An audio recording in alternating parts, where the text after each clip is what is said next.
Please put on your virtual reality glasses now. Adjust for the best 3D effect.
Stephen here with Vparanormal. We are here at Bachelor's Grove Cemetery in 2016, the second time around, joined by Mary and Pam from Paranormal MD.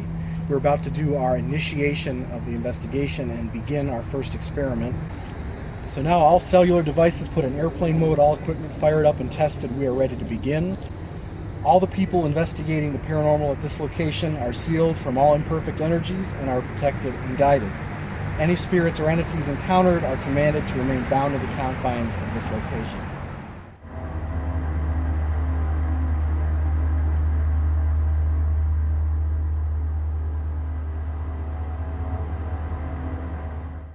This is the famous tombstone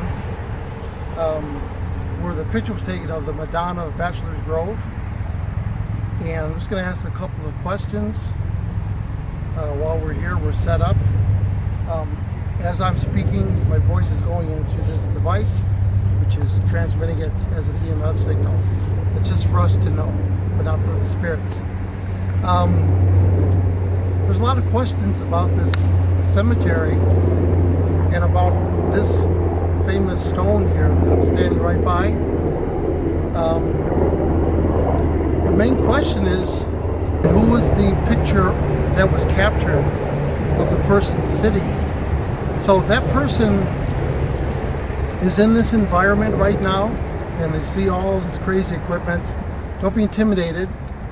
If you could just give us a name of who you possibly are, if you're here, and if you're associated with this tombstone or this burial, or if you're one of the babies that were buried here in this area. So I'm going to be quiet now and give you some time to speak if you'd like to give us a message.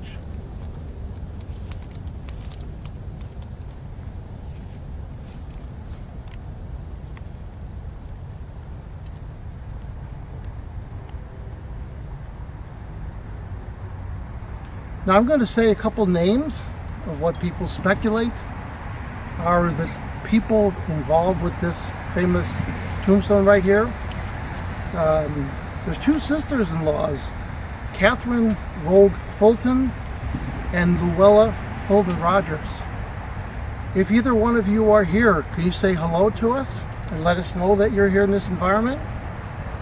So I got some more questions. There's another possibility of somebody involved with this tombstone, and her name is Marcia May Fulton.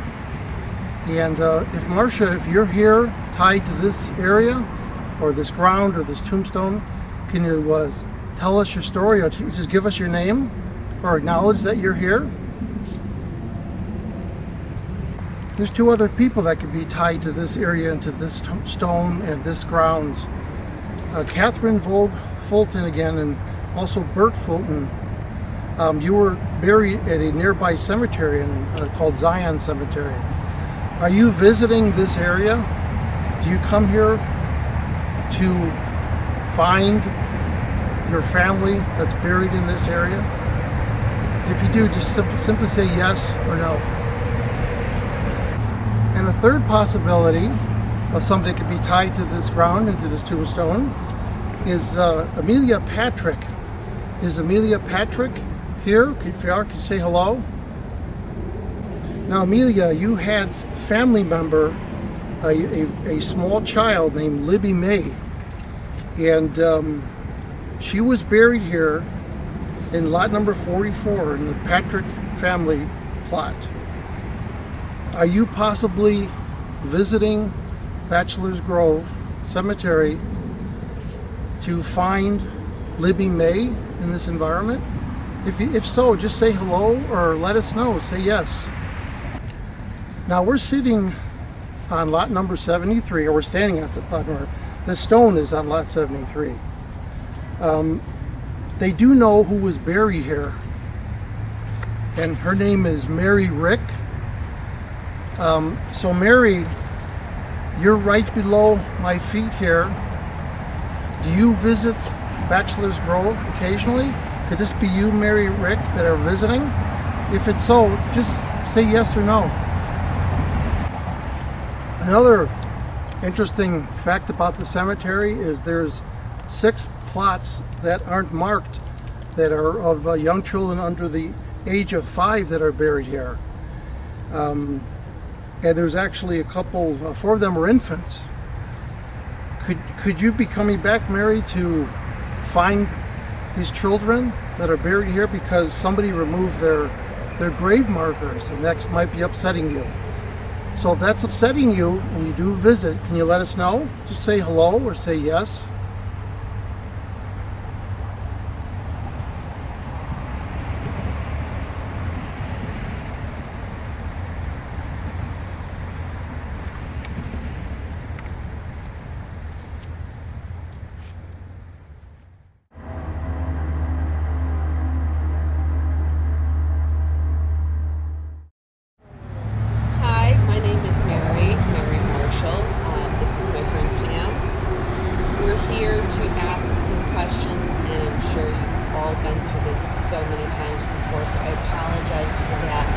It's really important for so many of us here to make contact with you, not just to understand who you are, but maybe to assure us that there is another side.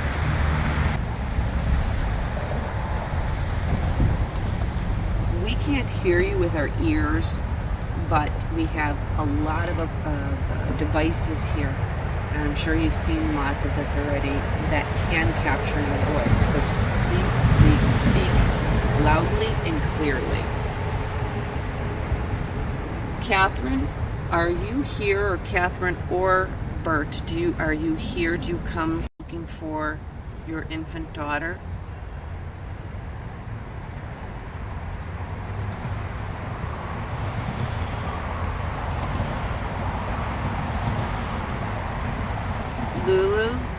Lulu Fulton Rogers.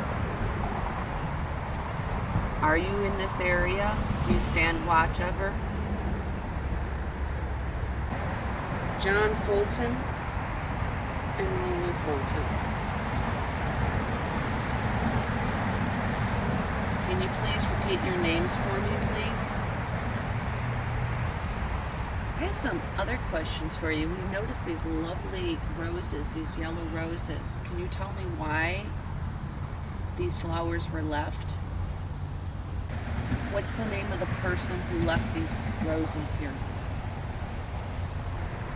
Let me tell you a little bit about me. You might notice, and I hope you can see our energy here, that we're putting out our light. If you can see that, would you please tell me that now?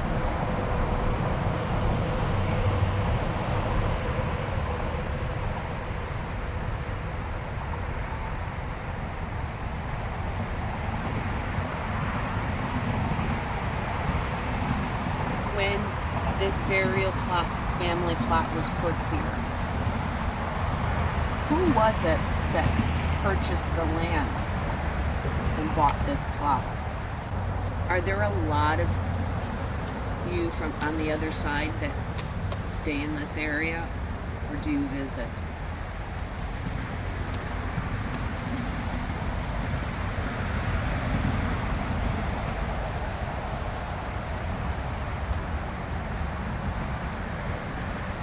Does it make you feel good that so many people come here to this small, tiny cemetery, which is so family orientated? Or would you prefer if people just didn't come here anymore?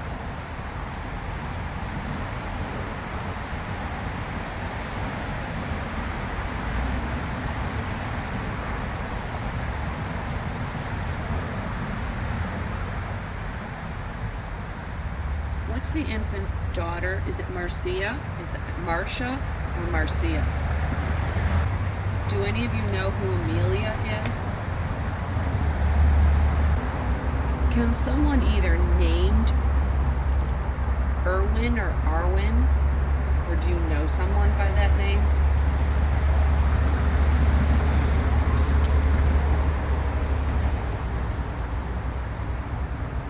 Amelia? Where did you live when you were alive? It's very sad losing children. It's very sad losing anyone, especially a child. Do you still feel sadness? And I want to know, why does it say infant daughter? Why isn't your daughter's name actually on the stone? Hi, we're here again, and I have a few questions for you. I'm really curious as to why people have left some of the things that they have here for you. Well, this is a skateboard. I'm not even sure you would know what a skateboard is.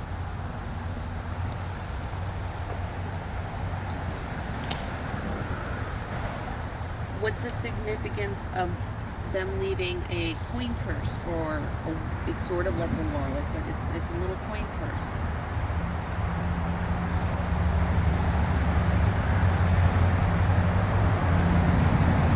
Alright, this I can see.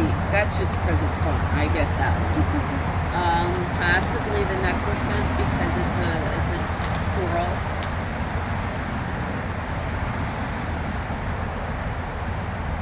Do you even though identify these as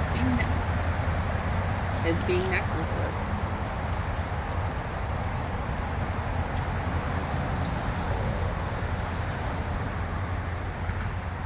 And please, if you can hear me, which I hope that you can, whoever is answering me, again, please, you can step up to anything here and touch it, including me, and let us know that you're here. And I do want, very, very importantly, want you to know this, that we are here with the deepest respect for you and your lives and your family's lives, and in no way do we mean to be disrespectful. We would like to share some music with you. It's a newer song you may have not ever heard, new since your passing, any of you here. And it's, you might be able to understand it and relate to it because of what you've gone through, the sadness that you felt and the loss of children and loved ones.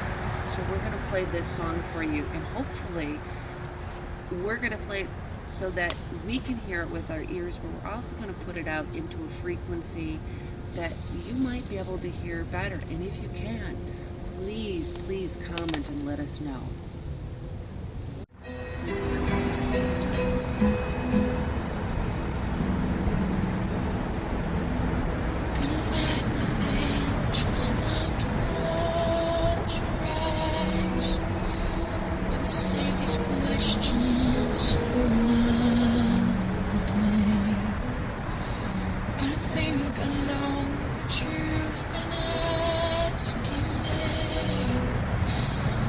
Thinking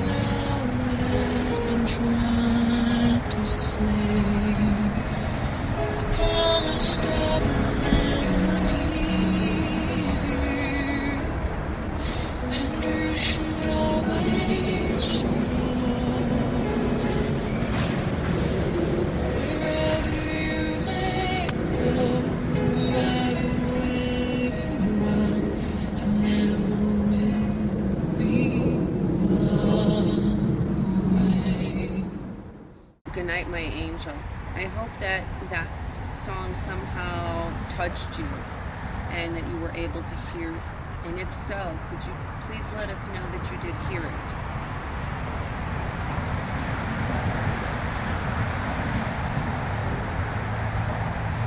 Any type of response is very welcome. Also, for anyone who might have been joining us around here, while we are still here in the cemetery area and near the water, you are welcome to join us and follow us along while we are here at Bachelor's Grove. And thank you very much for listening and hopefully speaking to us.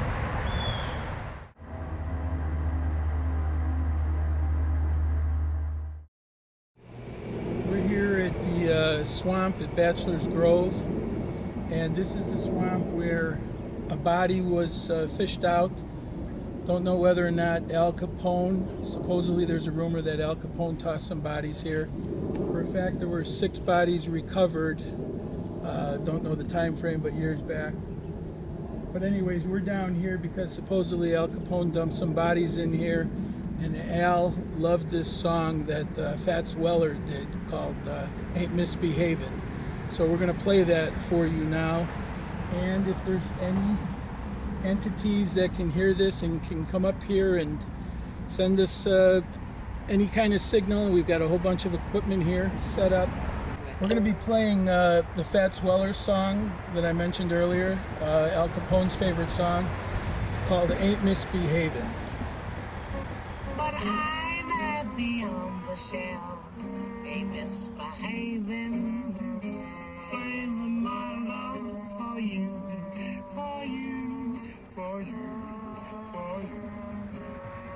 I know for certain the one I love, I'm through with flirting, it's you that I'm thinking of, ain't misbehaving, saving my love for you. If any of you are related to Al Capone and you recognize the song that just played, can you say hi to us or send us some sort of signal that you're here?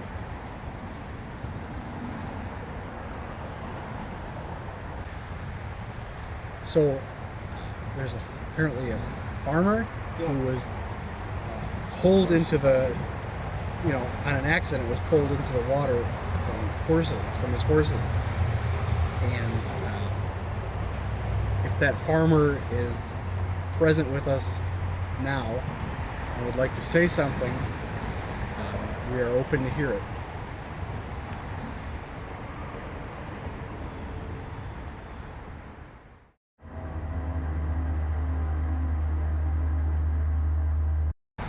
Okay, we're here at Bachelor's Grove, and this is the final part of the investigation for today. I'm going to go through a series of names, and if anybody is here, please respond. Catherine Voigt Fulton, Luella Fulton Rogers, Marcia May Fulton, Catherine Voigt Fulton, Bert Fulton, Emma Fulton, Amelia Patrick, Stephen Rexford, Frederick Schmidt, Mary Rick, Hades Strusenberg Adams, Eliza Scott, Laura M. McGee, Robert E. Shields, the baby Emma, Amelia Patrick, or Libby May. Now there's a lot of people buried here. We always emphasize those names. This is the time for anybody else that's here to talk and to say something, because we're here to listen. We're going to listen really close. You have to speak really loud into these pieces of equipment near me. I'm going to be silent now. Please tell us your name if you're here.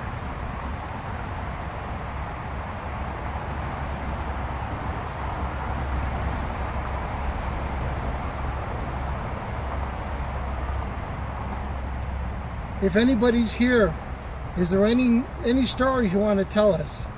Anything pertinent to your life or to your death? Given the opportunity now just to say something into these devices or come near them, and we'll know that you're here.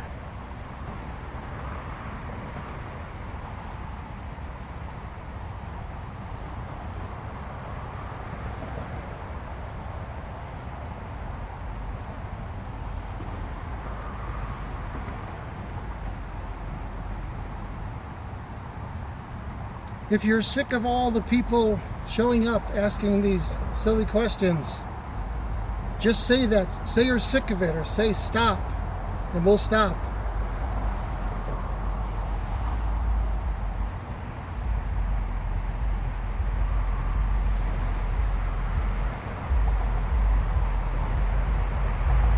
If you could just tell me if you're here, just tell me your first name. Say it very loud so we can hear you.